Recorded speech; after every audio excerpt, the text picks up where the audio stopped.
It begins with silence. Numb fingers that no longer feel warmth or cold or the touch of a loved one. You drop a cup of hot tea, it shatters to pieces. Shards dig into your leg, but your skin sends no signal to your brain. No pain, nothing. Weakness in the muscles, which you attribute to a hard day, to poor sleep, to age, it accumulates slowly, like poison, drop by drop, seeping into your body. A stuffy nose that never clears. You breathe through your mouth. Get used to the dryness in your mouth, to the altered taste of food, to the perpetual feeling of a cold. And then your body declares war on you, a total, merciless war of annihilation. The skin thickens, coarsens, becomes lumpy, losing all sensation. It becomes like old, cracked elephant hide, like a foreign, ill-fitting shell. It is no longer your skin. It is your prison, its walls closing in with each passing day. The cartilage in the nose disintegrates. It slowly, millimeter by millimeter, collapses inward, turning the face into a grotesque indentation. The face becomes a frozen mask of suffering, swollen, lumpy, with overhanging brow ridges, without eyelashes or eyebrows. The physicians of antiquity, looking upon this with horror and disgust, called it facies leonina, lion face. Your voice breaks, becomes hoarse, raspy, almost a whisper. The vocal cords are affected, and you can no longer scream in horror while looking at yourself in the mirror. You can only wheeze. The peripheral nervous system dies, starting with the coldest parts of the body. The tips of the fingers and toes, the earlobes, the nose. You stop feeling pain, heat, and cold. Burns from a red-hot stove, deep cuts from a kitchen knife, broken bones from a fall, all of this happens in complete silence, without a single alarm signal from your body. Your body rots, decays, and you don't even notice until you see an open wound or smell the nauseating, sweetish scent of decaying flesh. Your flesh. And then they come, the invisible predators, secondary infections. They feast on your defenseless, insensate tissue, like hyenas on the body of a fallen lion. Staphylococci, Streptococci, Pseudomonas aeruginosa. The entire army of microbes rushes into the unprotected wounds. Fingers and toes blacken with gangrene, dry out, mummify, and fall off, like autumn leaves from a dead tree. You might wake up in the morning and find your finger on the pillow. Joints become deformed. The bones of the feet and hands are absorbed and shorten, turning the limbs into useless, mutilated stumps that you are forced to hide from the eyes of others. And the most terrifying part, you can carry this horror inside you for 5, 10, even 20 years, not knowing that you are already condemned, that a time bomb is ticking in your body. This disease is a ghost. It is transmitted through airborne droplets, but only with very long and close contact with a patient living in poverty and unsanitary conditions. It hides in the body for decades, biding its time, slowly multiplying in the cold tissues of your body, the skin and nerves. Its Greek name is lepra, from the word lepus, which means scale. The patient's skin resembled the scales of a fish or a snake, dry and dead, devoid of life. The Slavic name is prokaza, from the word kazit, to distort, to disfigure, to strip of human form. This word carried not only a medical, but also a moral verdict, a lifelong stigma. But it had another name, the most terrible, the most burdensome, the curse of the Lord, the seal of sin, the physical embodiment of your rotten soul, visible to all. And for this fabricated curse, one had to pay not only with their body, but also with their soul and their entire existence. You were forced to wear special clothing, a shapeless gray robe that hid your figure, and to hang a bell around your neck. Its eerie, monotonous ringing was meant to scare away the healthy, giving them time to get out of your way, hold their noses, and turn away. You had to hide your rotting face under a deep hood so as not to offend the sight of the righteous with your appearance. You were forbidden to look people in the eye, to raise your gaze above their waists. You had to always look at the ground, as if searching for your grave. You were charged with the duty of shouting from afar to every passerby, every cart, every child, "Unclean, unclean," announcing your own death to the world while still alive. You became a walking warning, a living embodiment of divine wrath, a scarecrow for children and an object for stone throwing. You were exiled from the city, excommunicated from the church, stripped of your name and all civil rights.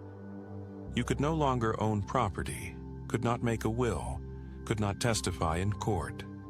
Your wife was legally considered a widow, your children orphans. You became a living dead man, destined to die over years, or even decades, in agony, hunger, and oblivion in a leper colony, a special shelter outside the city wall. But even that was not the worst option. Sometimes society, seized by panic fear, decided to cleanse itself of your presence more radically, more theatrically, turning the exile into a gruesome spectacle. There was a special ritual, described in detail in medieval texts: burial alive. This was not an execution in the usual sense, but a social execution, the erasure of a person from the world of the living. The priest would conduct a full funeral service for a still living person. You were dressed in a shroud, placed in a coffin, carried to the cemetery, and lowered into a freshly dug grave to the sound of mournful chants. The priest would take a shovel and throw a few clumps of damp, cold earth onto the coffin lid with the words, "Sis mortuus mundo, vivens iterum Deo." You are not alive, but dead to this world, so that you may be reborn for God. Your relatives, weeping, did the same, throwing their own handful of earth. Then, after this gruesome ceremony, you might be pulled out. But the person you had been was already dead. You, a nameless and rightless dead man, were sent to the leper colony, from which there was no return. The social execution was complete. You were officially erased. But sometimes the primal fear of the disease overpowered even the cruelest rituals and turned into a mass, bloody hysteria. In 1321, a wave of terror swept through France, known as the Great Leper Scare. Suddenly, a rumor began to spread through towns and villages, from mouth to mouth, passed on in frightened whispers. The lepers, these outcasts, had entered into a monstrous conspiracy. It was a perfect conspiracy theory, mixed with xenophobia, religious prejudice, and cynical politics. It was said that the sick, consumed by hatred for the healthy, had made a secret pact with the Jews and the Muslim rulers of Spain.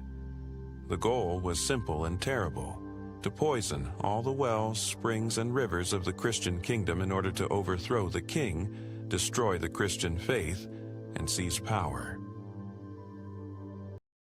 King Philip V, nicknamed the Tall, whose power was precarious and whose treasury was empty after several years of famine and crop failures, saw in this rumor an incredible opportunity. He immediately gave his tacit approval for a crackdown.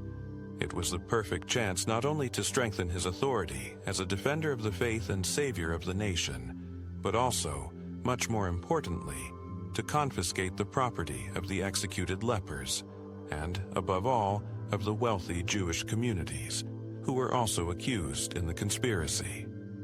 A merciless witch hunt began, where the role of the witches was played by the most unfortunate and sick. Lepers were seized across the country, thrown into dungeons, and tortured with inhuman cruelty. They were burned with fire, their bones were broken on the rack, and liters of water were forced into them.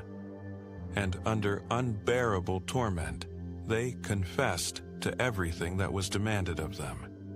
They recounted insane, fantastical details of the conspiracy, how they prepared poisons from human urine, dried snakes, poisonous toads, and consecrated hosts stolen from churches. They told of how they received bags of gold from the Emir of Granada. In the city of Chinon alone, 160 people were burned in a single day on a huge pyre built in the middle of the market square. Thousands were executed throughout France. Their modest property was confiscated by the crown. The disease became a convenient pretext for mass robbery and genocide. Paradoxically, it was the most pious and valiant warriors of the Middle Ages who unwittingly contributed to the spread of the disease they so feared. The Crusaders, returning from years-long campaigns in the Holy Land, brought to Europe a new, more aggressive and contagious form of leprosy that was endemic to the Middle East. The holy warriors who fought for the Holy Sepulchre and the liberation of Jerusalem returned home cursed, carrying an invisible enemy within their bodies. This created a serious theological and image problem for the Vatican. How could God punish his most faithful and brave defenders with a disease that was considered a punishment for the greatest sinners, adulterers, and perjurers? Church doctrine began to change, slowly and with great difficulty. Leprosy, from an unequivocal curse and a sign of divine wrath, gradually transformed into imitatio Christi, the imitation of Christ. The disease came to be seen as a most severe trial, sent to the righteous so that they could emulate the sufferings of the Savior on the cross and thereby earn eternal bliss in paradise. The leper transformed from an outcast sinner into a chosen martyr. And there was one man who, with his life, with his feet, changed the perception of leprosy forever. His name was Baldwin IV. He was the king of Jerusalem, and he was a leper. The disease manifested in his childhood, when his tutor, the famous historian and chronicler William of Tyre, noticed a strange, frightening thing. During games with other noble boys, the young prince, who was only 9 years old, did not feel pain when they pinched him and poked him with sharp sticks for fun. The other boys would scream and cry, but Baldwin would only smile silently. At first, Guillaume thought it was a sign of incredible fortitude and courage, worthy of a future king. But then, suspecting something was wrong, he checked the boy's arm himself. He discreetly pinched him, then harder, then dug his nails into the flesh. The prince did not react. With horror, the tutor realized that his ward's right arm was completely insensitive. A physician, having secretly examined him, delivered a terrible, unquestionable verdict: leprosy. For the royal dynasty, which ruled a precarious kingdom surrounded by enemies, this was a catastrophe. But Baldwin was not broken. He ascended the throne at the age of 15, knowing full well that a slow, agonizing, and disfiguring death awaited him.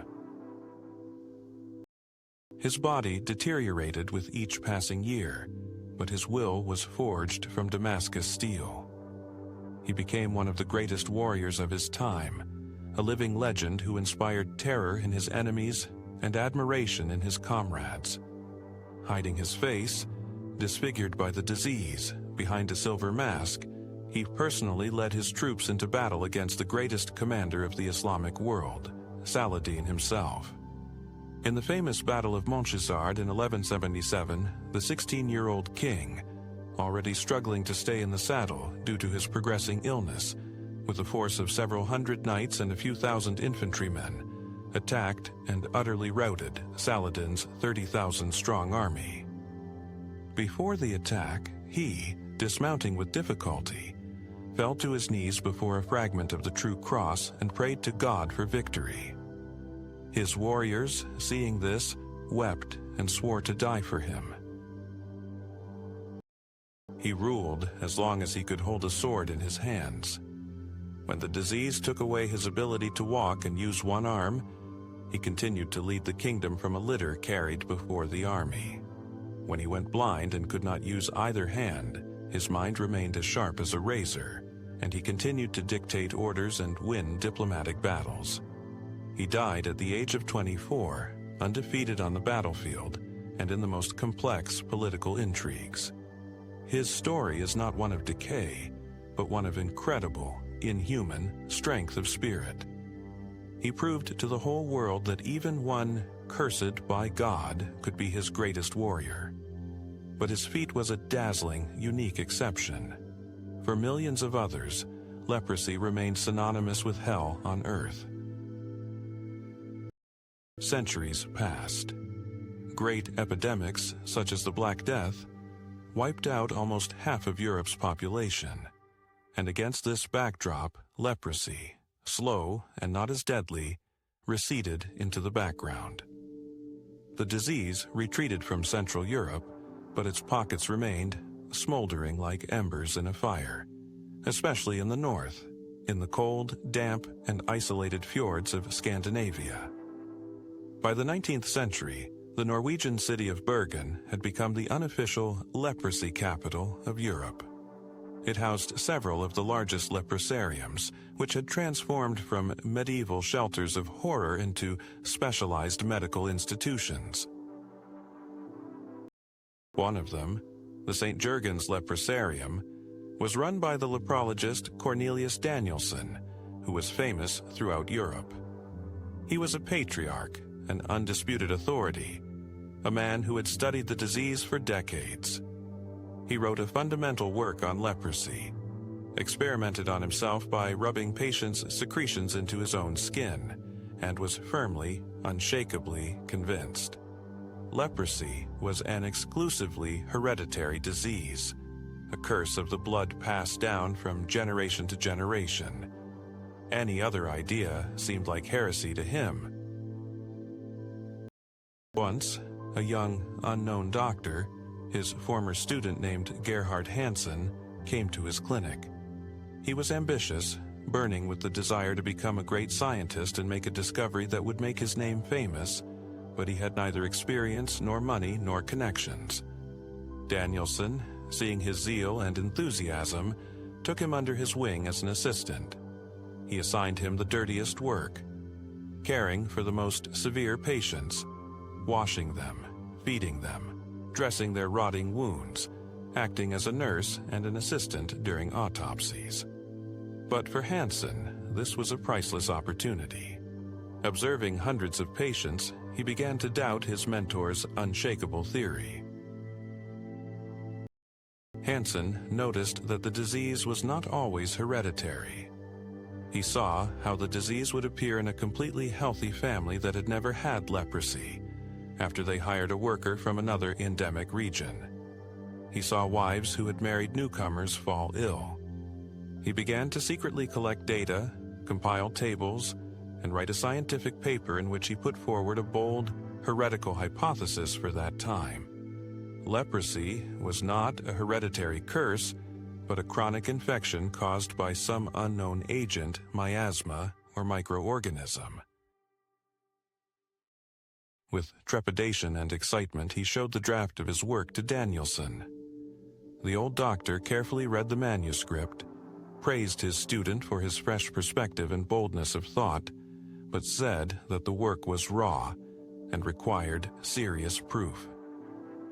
"I have conducted many experiments on myself, my friend," he said gently, paternally, "and I am firmly convinced that leprosy is not transmitted from person to person.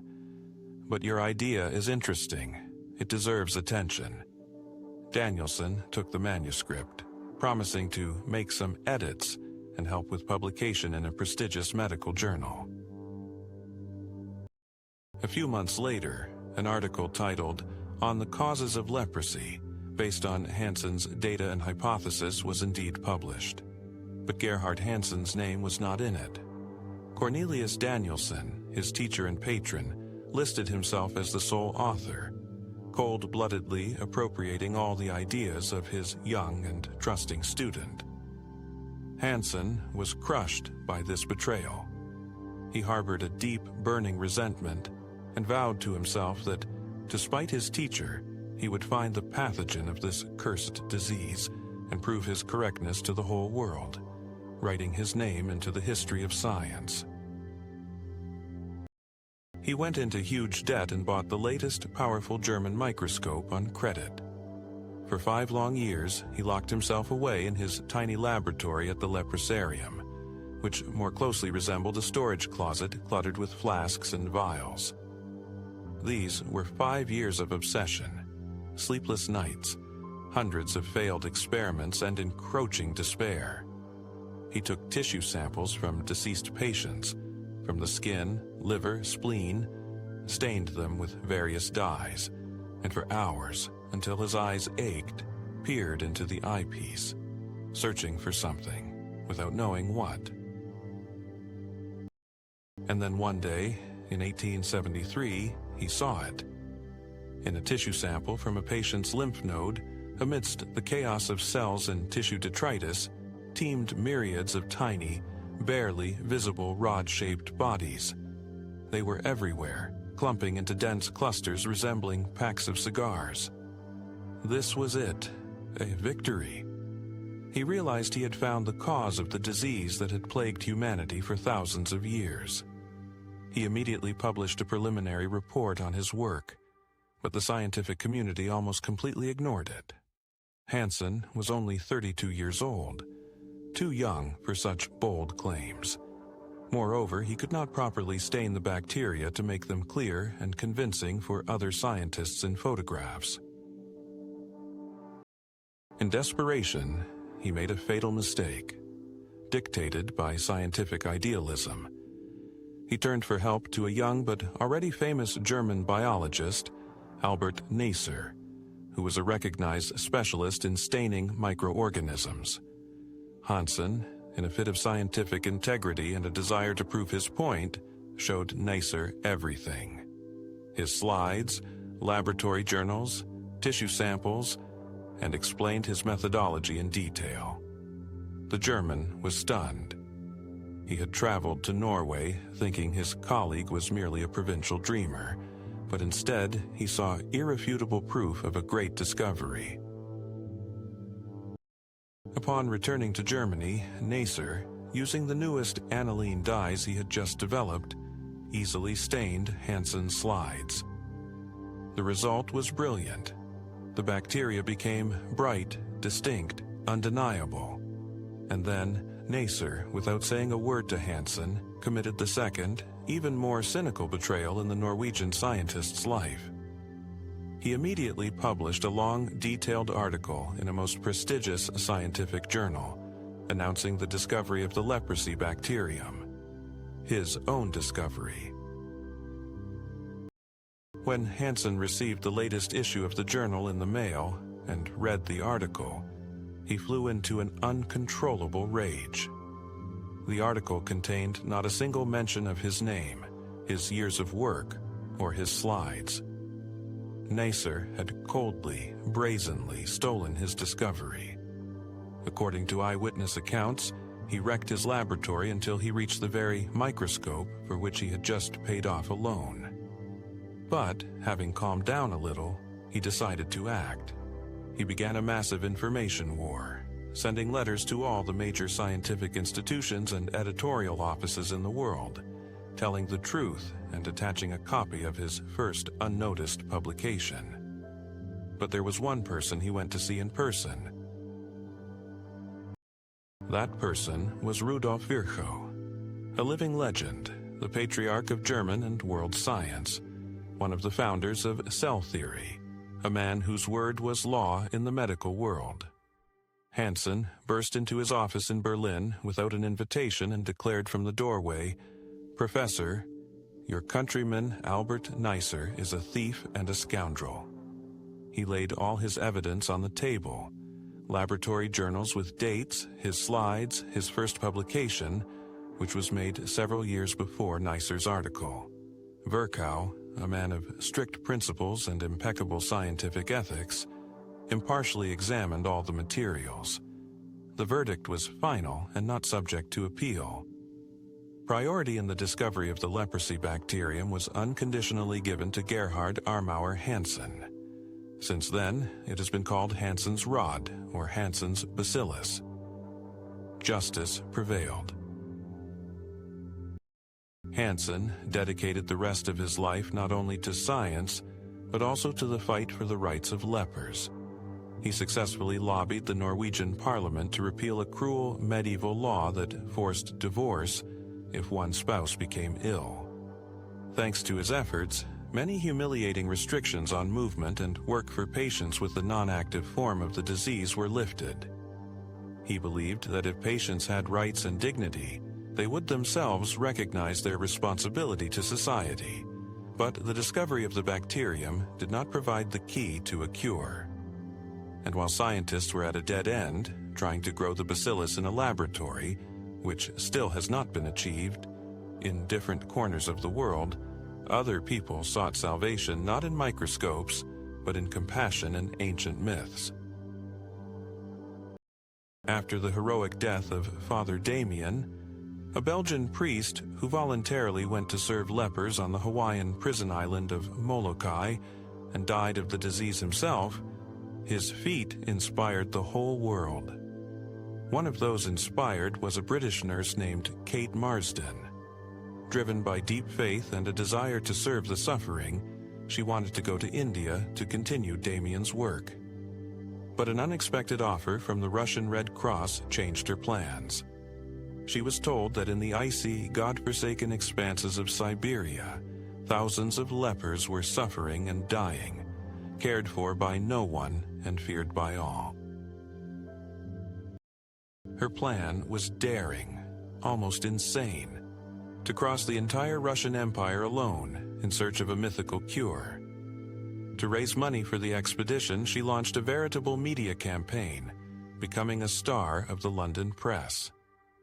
At press conferences, she showed astonished journalists letters of recommendation from the Princess of Wales herself and a map of her incredible route, from London to Yakutia. The British, for whom Siberia was synonymous with savagery, penal servitude, and permafrost, knew nothing about this region. But why there, specifically, they asked. And Kate had a mysterious, intriguing answer prepared. She would utter a single word: Kuchukta. This was the name of a rare Siberian plant that, according to rumors that had reached Europe, could completely cure lepers. The story was too good to be untrue. A fragile, pious Englishwoman, single-handedly challenging Siberian frosts, wild beasts, and bandits to save humanity with a miracle herb. In the autumn of 1890, she set off on her journey. In St. Petersburg, she was received by Empress Maria Feodorovna herself, who was so impressed by her mission that she gave her an open letter ordering all officials of the empire to provide the Englishwoman with every possible assistance. The journey east was a true descent into hell. In winter, by horse-drawn sleigh, across endless snowy plains in the piercing frost. In spring, by cart through the impassable mud of thawed roads. Once, she had to travel for 3 days on the Lena River on a dirty coal barge, without a cabin or a bed, among drunken workers. The last stretch of the journey, as she later wrote in her book, existed only in the fantasies of cartographers. Having finally reached Vilyuisk, the center of leprosy in Yakutia, she immediately, despite her extreme exhaustion, went in search of the sick. What she saw shook her to the core. People were living in dilapidated, hole-ridden yurts in the middle of the taiga, without food, without livestock, without any medical care. To the torments of the disease were added the torments of hunger and the freezing cold of the Yakutian winter. They were completely cut off from the world, left to die. Kate had brought some provisions and medications with her, but it was a drop in the ocean. And then, gathering the oldest and wisest of the sick around her, she asked the main question for which she had undertaken this incredible journey. She asked them about Kuchukta. They silently exchanged bewildered glances. None of the sick had ever heard this word in their lives. The legend upon which her entire mission was built turned out to be a lie, an empty rumor, a European fabrication. Any other person in her place would have broken, fallen into despair, but not Kate Marsden. She realized that even if she could not cure them, she could alleviate their suffering, restore their human dignity. She used her international fame to write dozens of letters, articles, and appeals to newspapers around the world. She raised an enormous sum for those times, about 25,000 rubles. With this money, warm, sturdy yurts were built, and cows, horses, warm clothing, and a year's supply of food were purchased. Thus began the construction of the Vilyuisk Leprosarium. Not a prison, but a sanctuary, a colony where people could live and work. She did not find the miracle herb, but she brought something much greater: hope and human dignity. Meanwhile, on the other side of the world in Hawaii, where Father Damien had once served and died, another, no less dramatic story was unfolding. Doctors had long known about Shaolmugra oil, a remedy from traditional Indian and Chinese medicine that did indeed alleviate the symptoms of leprosy, causing remission. But it had a terrible side effect. It was so bitter and caused such severe nausea and vomiting that patients were physically unable to take it in sufficient quantities. Injections of the pure oil were extremely painful and caused hard, non-absorbable abscesses. It was a medicine that was a torture in itself. In 1916, a doctor named Harry Hallman, who worked at the leper hospital in Honolulu, decided to try to isolate the active ingredients from the oil to create an effective injectable form of the medicine. But he was a doctor, not a chemist, and his attempts failed. He turned for help to Alice Ball, a brilliant young graduate of the University of Hawaii, who had just become the first woman and the first African American to receive a master's degree in chemistry from the university. Alice was not just talented, she was a genius. In a world where big science belonged almost entirely to white men, she threw herself into her work. The problem was incredibly complex. It was necessary to separate the active fatty acids of the oil from other components and somehow make them water-soluble for painless injections. After several months of intense work in her small laboratory, 23-year-old Alice made a breakthrough. She developed an elegant and simple method that allowed for the isolation of ethyl esters of the fatty acids from the oil and the creation of a water-soluble, injectable preparation. It was the world's first truly effective treatment for leprosy. Together with Dr. Holman, they immediately began trials on patients. The results were astounding. For the first time in history, leprosy patients began to recover and be discharged from the leprosarium. But during their work together, Holman began to notice Alice had a persistent, hacking cough. The symptoms resembled tuberculosis. He insisted that she immediately stop working and return home to Seattle for a full examination and treatment. 2 months after returning home, on the eve of the new year 1917, 24-year-old Alice Ball died. The official cause of death was listed as tuberculosis, but many later speculated that the illness could have been caused or complicated by chronic poisoning from chlorine fumes in the poorly ventilated laboratory.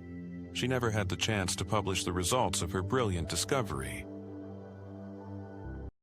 Her work was continued by another chemist, Arthur Dean, who was also the president of the College of Hawaii. He simply took the finished technology, described in detail in Alice's laboratory notebooks, set up mass production of the injections, and published a major scientific paper in which he called the revolutionary method of creating the drug the Dean method. The name Alice Augusta Ball was not mentioned once. Harry Hallman, who knew the truth, was furious. He demanded that Dean acknowledge the credit of his late colleague, but Dean was adamant. He arrogantly stated that Alice's preliminary results were inconclusive and required significant refinement, and that he himself had done all the main work of creating the final product. In response, Holman published an accusatory article in a medical journal, charging his superior with blatant plagiarism and appropriation of another's discovery. But his voice was drowned out in the chorus of praise for the savior, Dean. Alice Ball's name was erased from the history of science. For decades, Arthur Dean was celebrated as a hero who saved humanity from leprosy. Justice came more than half a century later by pure chance. In the early 1970s, historians sorting through the old archives of the University of Hawaii stumbled upon a dusty laboratory notebook. In it, the very same revolutionary method for creating the drug was described in detail and with clarity. And on the cover was a name: Alice Ball. The university conducted an internal investigation and finally, after almost 60 years, officially recognized Alice's primacy. In 2000, a memorial plaque was installed in her honor on the university grounds, right by the only Shalmugra tree growing there. And February 29th was officially declared Alice Ball Day. Her name was brought back from obscurity, but the decades of fame and recognition went to the man who stole her work and her legacy. Today, leprosy hardly ever makes headlines, but it has not disappeared. It hides in the poorest and most isolated corners of the planet, in the slums of India, in the remote villages of Brazil, on the islands of Indonesia. On the territory of Russia, 4 leprosaria are still in operation. In the Astrakhan Oblast, in Sergiev Posad near Moscow, in the Stavropol Krai, and in Yakutia, the very one once founded by Kate Marsden.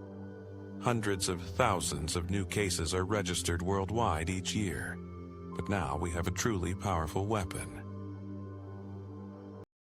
After the Second World War, sulfone drugs were discovered, and then other antibiotics.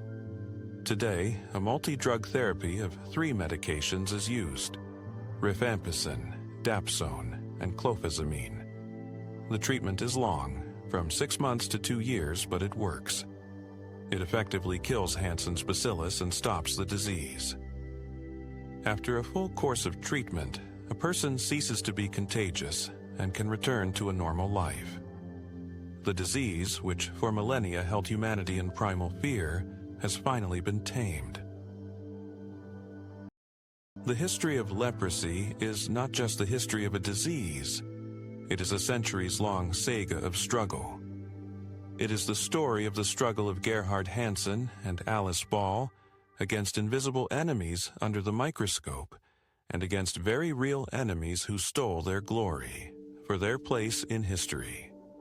It is the story of Kate Marsden's struggle against indifference, bureaucracy, and the Siberian frost.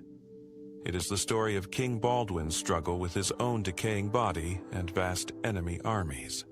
But most importantly, It is the story of the struggle of millions of nameless patients, exiled, humiliated, and forgotten for the right to life, for the right to remain human when the whole world considers you a monster.